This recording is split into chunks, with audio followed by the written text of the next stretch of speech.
Welcome to the 4Ps, Parlays, Player Props, and Predictions. That is the name of the game. Today I got 5 player props for NFL Week 1 Sunday, plus a moneyline parlay that I'm rolling with this weekend. What's going on? My name is Austin from Calling Our Shot. If this is your first time tuning into the channel, welcome aboard. We do this video every single weekend, typically posted on the Saturday before the full NFL slate comes in. And man, I'm excited to be sitting on my couch for the whole day of Sunday and hopefully winning some bets with you all. If you are new, like I said, do me a favor, hit that subscribe button. You should definitely do that. Like, and if you want to comment your best bet down below, certainly go do it. Hey, you might be able to spread some winners to the rest of the community that's checking out the comments. So go do that. But let's dive into the picks today. First, we must do a recap of how we did on Thursday and Friday. Not the best start to the week. I'm always going to be transparent.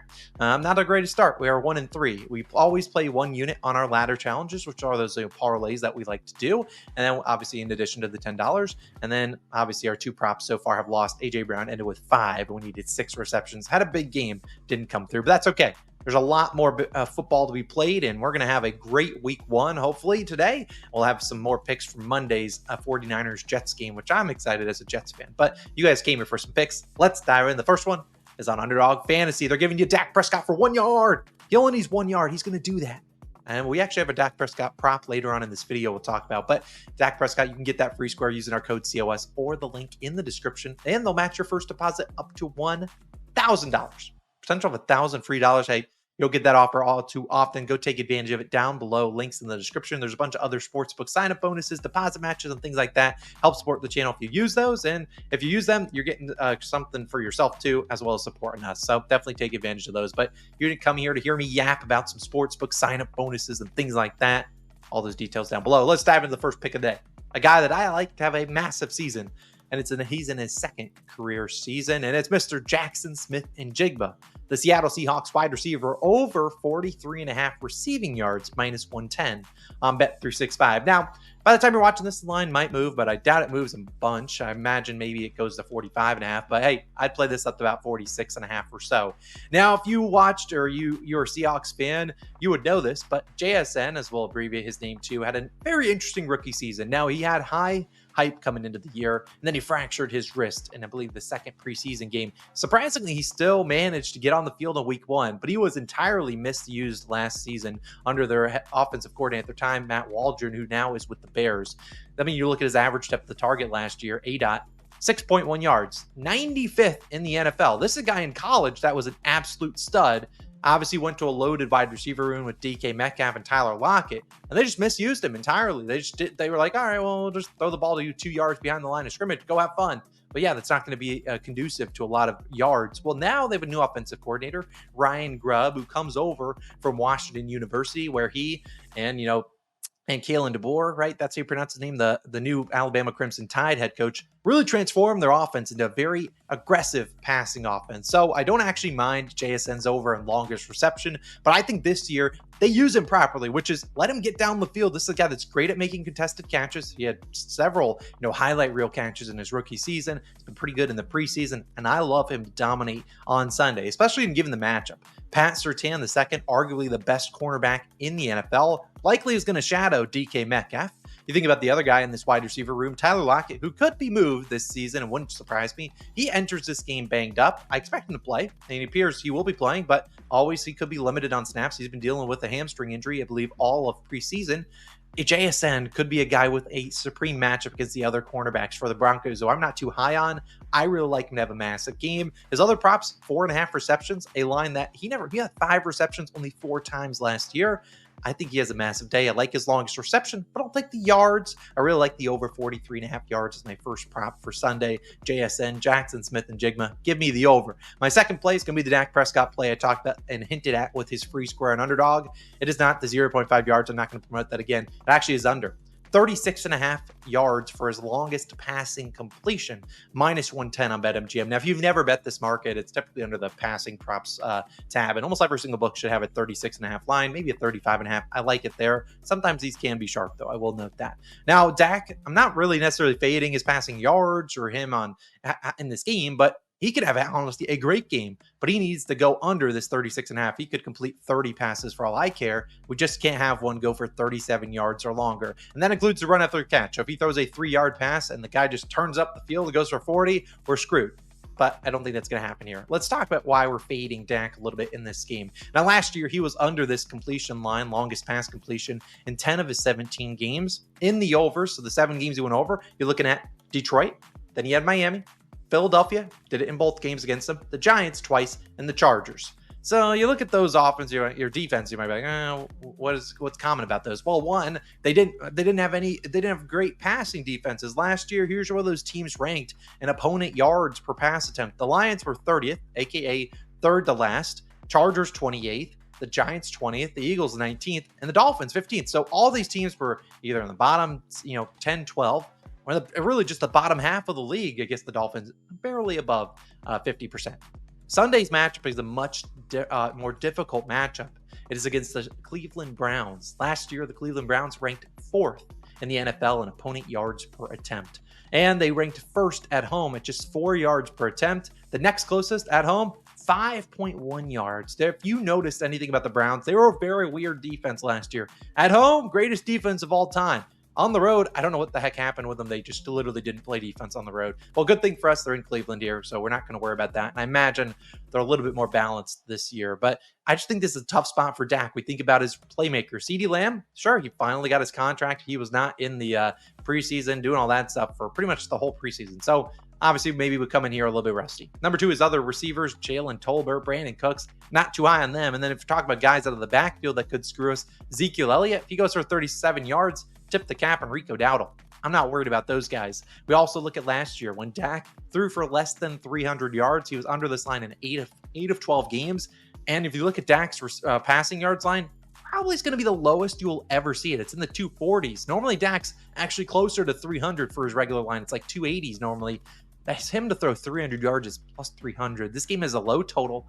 I just don't see where Dak Prescott's getting a 37-yard completion against him, especially because I don't anticipate him wanting to hold the ball too long. Offensive line has question marks, and Myles Garrett, he's waving to Dak Prescott every time he wants to hike the ball. So look at a bunch of different things here. I just don't see Dak keeping the ball in his hands too long. Get the ball out to your playmakers in the flats. Let them do their thing. I'm taking his under 36.5 yards for his longest passing completion. He can complete a 33-yarder. I don't care. I really like the under there. I have one more under, but it's not going to be here. It's actually going to be a longest reception. It's for a rookie, Brian Thomas Jr., over 18.5 yards for his longest reception, minus 120 on BetMGM. Now, as the time of recording this, every book I looked at had minus 120. If it goes up to 19.5, fine, you're going to take it there. But I really like Brian Thomas Jr. Now, if you have nothing about him, he is a Jacksonville Jaguar receiver, and he's actually a rookie.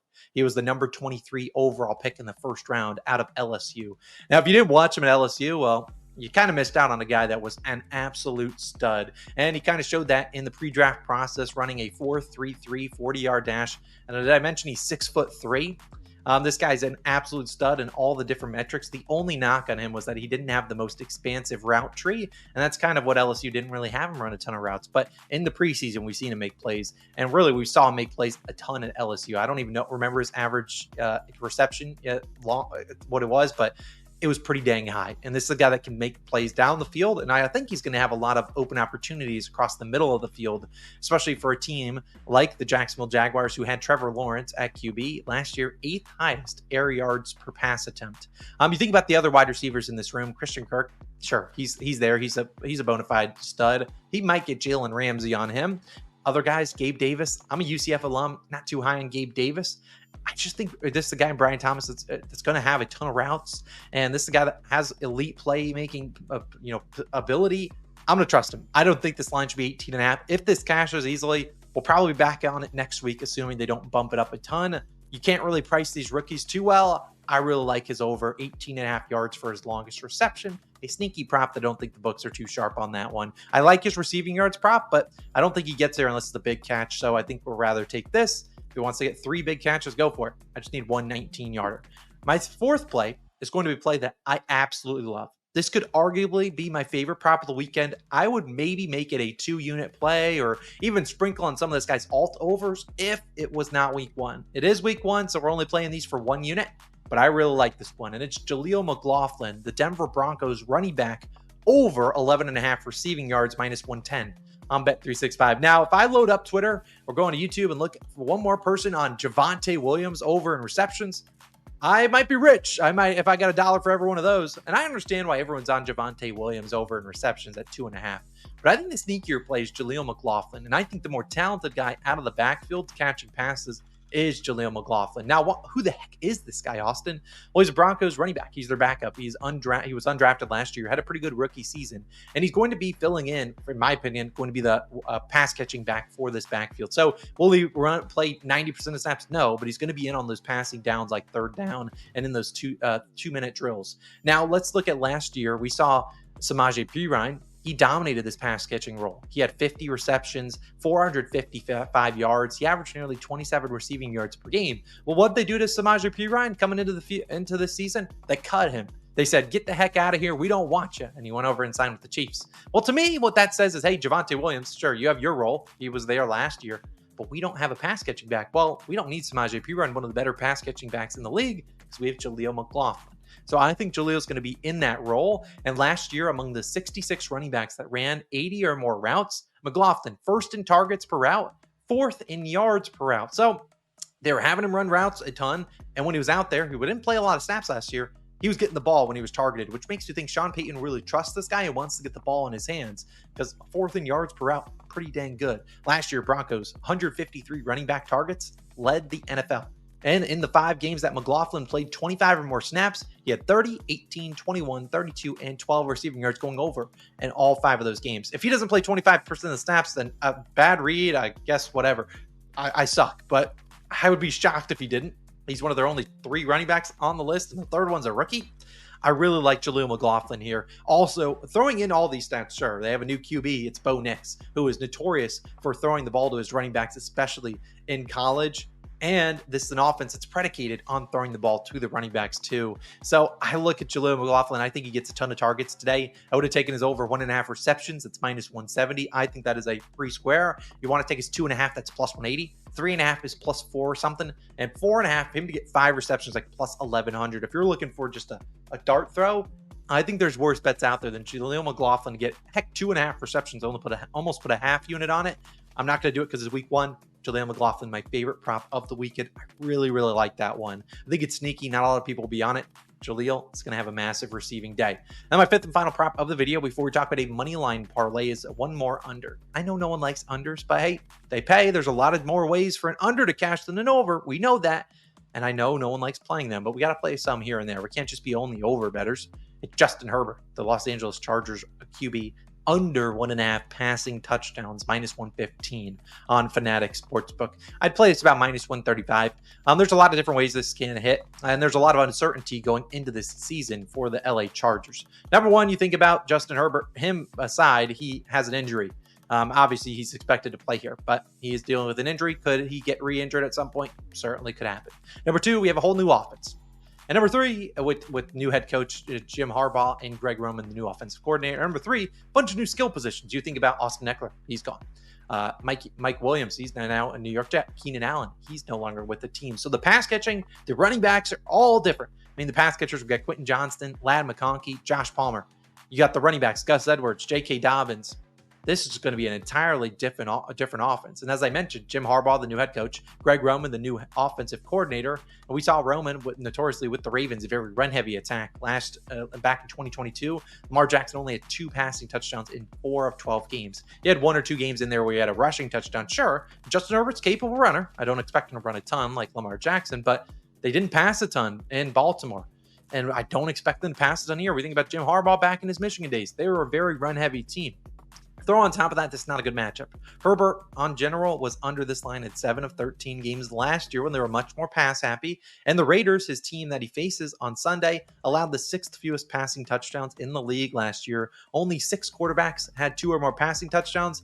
And 3 of those guys were the first 3 weeks of the season before they had Antonio Pierce as their head coach. It became a much more defensive-minded team. This is a low total at 39.5. We know when they get in the red zone, Gus Edwards, one of the better red zone finishing backs last year, he'll get the ball. J.K. Dobbins has the ability to bust off some deep runs. I just don't see how Justin Herbert has a ton of, chemistry with his pass catchers coming into this season, especially in week 1. Maybe later on in the year, sure. But in week 1, I think there's tons of different things that could go wrong for Herbert. We see a lot of teams start to settle for field goals too. I really like this under 1.5 passing touchdowns. I'd play it to about minus 135-ish, but I really like fading Justin Herbert for the passing touchdowns. We don't care about how many yards he gets. Just when he gets into the red zone, either kick a field goal or let's run it in. I love this one a lot. So that's my 5th prop of the weekend. Finally, we move into a money line parlay. This obviously, take it with a grain of salt. It's week 1. Some underdogs are going to win. A lot of underdogs probably win. Here's one that I'm rolling with 5 legs. Dolphins, Bills, Texans, Bears, and Lions on the money line, plus 701 on DraftKings. Dolphins, I think they can beat the Jags. Don't know if they cover, but I think they win that. Bills at home, I trust them. Texans on the road is going to be a tight one, but I think they can beat the Colts. I like their defense. I like their offense. Not a big Anthony Richardson guy over here. Bears, man, I really hope they win against the Titans. Then we wrap up. We have the hedge potential on Lions late night, Sunday night football against the Rams. I just like their offense and defense a lot better than the Rams. So plus 701, sure, sprinkle on it. Half unit, quarter unit, whatever you want to do. If you want to add more legs in there, go for it. Those are the teams I really like to win, though. Plus 701. We'll take a stab at that. So those are my favorite picks. That is 4 Ps. Parlays, player props, and predictions. Hopefully you guys enjoyed the inaugural video of the season of this one. If I didn't even mention at the top of the show, if you're curious about my favorite spread picks and over-unders and things like that, we post a video right before this one. I talked all about it, and they're all time-stamped. I'll link the video right here. We talked about every single game. So if you only care about 3 games, go to it. Skip to the games you want to hear our thoughts on, who we think wins, covers, over-unders, and things like that. You can do that. Also, if you want to remember to sign up for Underdog Fantasy using our code COS, you'll get a match on your first deposit up to $1,000, and you'll get that free square for Dak Prescott to throw 1 yard, and hopefully that's all he throws on Sunday, so we can cash our under for his longest pass completion. I hope you guys have a wonderful Sunday, and I hope you win all your bets. And if you don't, there's still plenty of time to make up that money the rest of the season. Have a great day, and go check out our other NFL video right there. And when day 2 of the ladder challenge is posted, I'll link it here. And if we can cash that one, we're going to do day 3 in the Lions and Rams game. But let's not get ahead, put the cart ahead of the horse, right? That's the saying. We'll see you guys in the next one. Peace.